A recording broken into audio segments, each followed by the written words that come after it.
एक बार फिर सवाल दोहराइएगा, आवाज बीच में कट गया था। प्रकाश जी, बस मैं इतना समझना चाह रही हूँ, महागठबंधन में सीटों को लेकर कहीं कोई उहापोह की स्थिति होगी या फिर सब स्मूथ रहने वाला है पप्पू यादव की एंट्री के बाद?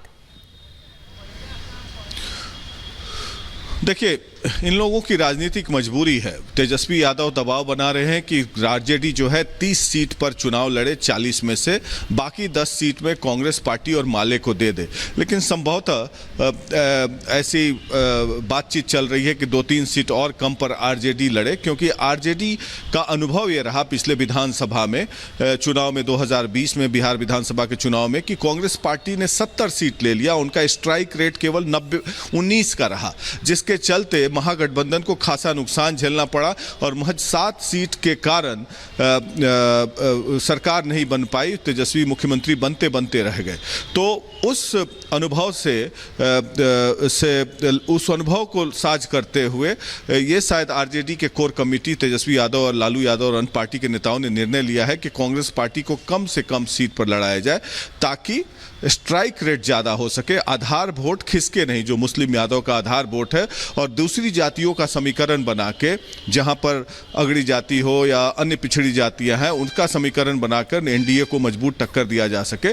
तो बातचीत का दौर चालू है और आरजेडी संसदीय बोर्ड की बैठक भी हो रही है आज। उसके बाद निर्णय लिया जाएगा कि क्या नीतिगत निर्णय लिए गए तालमेल के लिए और किसके पक्ष में कौन सी सीट और कितनी सीट जाएगी। चुनाव की तारीखें अब सर पर हैं। ऐसे में बिहार में अगर इंडी गठबंधन में इस वक्त राजनीतिक अस्थिरता है तो ये मानिए इस गठबंधन के लिए जरूर संकट का विषय है। फिलहाल आपका बहुत बहुत शुक्रिया इस तमाम जरूरी जानकारी के लिए। आगे बढ़ेंगे और इस बीच बड़ी खबर अपने दर्शकों को बता दें। दरअसल ये बड़ी खबर सीट शेयरिंग को लेकर है। सीट शेयरिंग पर कांग्रेस और आरजेडी की बैठक हुई है।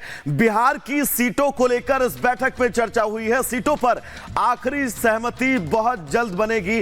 मनोज झा ने इस बात का जिक्र किया है कि सीट शेयरिंग का फॉर्मूला आखिर बिहार के अंदर क्या कुछ होगा इंडी गठबंधन का, तो बहुत जल्द वो फॉर्मूला जनता के सामने होगा। लोगों की काफी हद तक सहमति है। Things are on track. चीजें बहुत ही बेहतरीन माहौल में आगे बढ़ रही हैं। 2-1 दिन में सब चीजें आपके सामने स्पष्ट हो जाएंगी। क्या नंबर को लेकर अगर बात करें आप नंबर को परेशान हैं, हम विनेबिलिटी को लेकर परेशान हैं। तो नंबर और विनेबिलिटी के बीच में एक बेहतरीन फॉर्मूला आएगा और सब कुछ तय हो जाए। ये कोई पेंच वेंच कहीं फंसा हुआ नहीं है। ये एक ऐसा गठबंधन है ना जिसमें पेंच नहीं।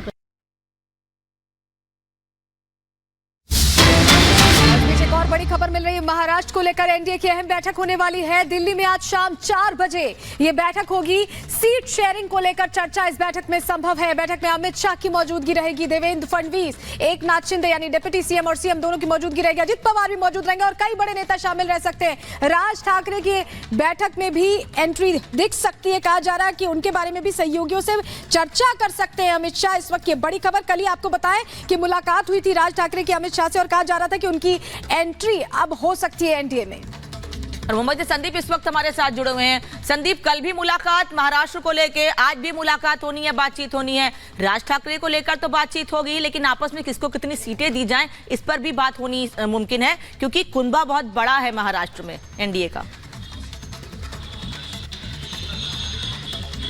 जी देखिए, उत्तर प्रदेश के बाद सबसे ज़्यादा अगर सीटें हैं तो वो 48 सीटें जो हैं वो महाराष्ट्र में हैं और कहीं ना कहीं मोर्चा बांधने का प्रयास जो है वो सभी दल अमित शाह के साथ करेंगे और निश्चित रूप से किसके पाले में कितनी सीटें जाएंगी ये देखने वाली बात होगी। लेकिन आपको बता दें, अगर डिमांड्स की बात करें तो एकनाथ शिंदे का जो दल है उन्होंने 13 से 15 सीटें जो हैं वो डिमांड की है अमित शाह से। उसके अलावा अगर अजीत पवार की बात करें तो उनके पास 4 सांसद हैं, लेकिन 4 में से 3 सांसद शरद पवार के गुट में है, तो मौजूदा वक्त में केवल 1 सांसद है। ऐसे स्थिति में वो 7 सीटें महाराष्ट्र से मांग रहे हैं। तो देखने वाली बात ये होगी कि क्या उन्हें 7 सीटें दी जाती हैं या केवल 4 सीटों पर निपटा दिया जाता है। दूसरी बात, राज ठाकरे की एंट्री के साथ ही कहीं ना कहीं जो सीट बंटवारे का समीकरण है उसमें भी बदलाव देखने को मिल सकता है। संभावित है कि राज ठाकरे को एकाध सीट जो है वो महाराष्ट्र में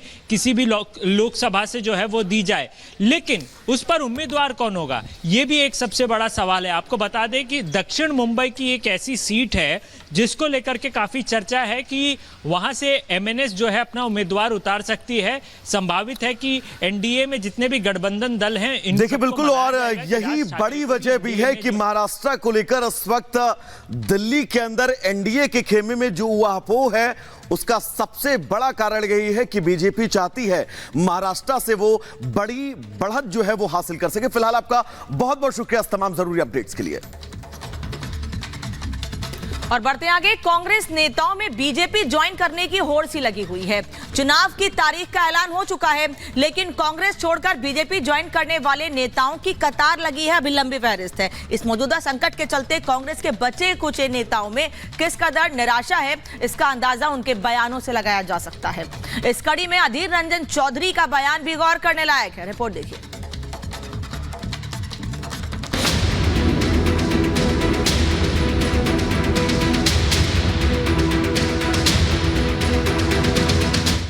लोकसभा चुनाव सर पर है और कांग्रेस अपने इतिहास के सबसे कठिन दौर से गुजर रही है। कांग्रेस के सारे धुरंधर नेता एक एक करके पार्टी छोड़ रहे हैं और सबसे बड़ी चुनौती ये कि कांग्रेस के वजूद को जिस राजनीतिक दल से सबसे ज्यादा खतरा है उसके सारे नेता उसी पार्टी यानी बीजेपी की तरफ रुख कर रहे हैं। देश में बमुश्किल ही कोई ऐसा राज्य बचा जहां कांग्रेस के नेता अपने हाथों में कमल न थाम रहे हो, लेकिन कांग्रेस है कि इस कड़वे सच से सबक लेने के बावजूद बीजेपी को कोसने में लगी है। इसी कड़ी में असम के सीएम हेमंत बिस्वा शर्मा ने कांग्रेस को लेकर एक बयान दिया, जिस पर कांग्रेस के वरिष्ठ नेता अधीर रंजन चौधरी ऐसा भड़क गए कि बौखलाहट में वो बदतमीजी पर उतर आए। असम की जनता हेमंता की जुबान खींच लेगी। जो ये सब बोल रहे हैं उनको खुद को कांग्रेस ने इतने सालों तक पाला पोसा था, अब उनकी जुबान निकल रही है।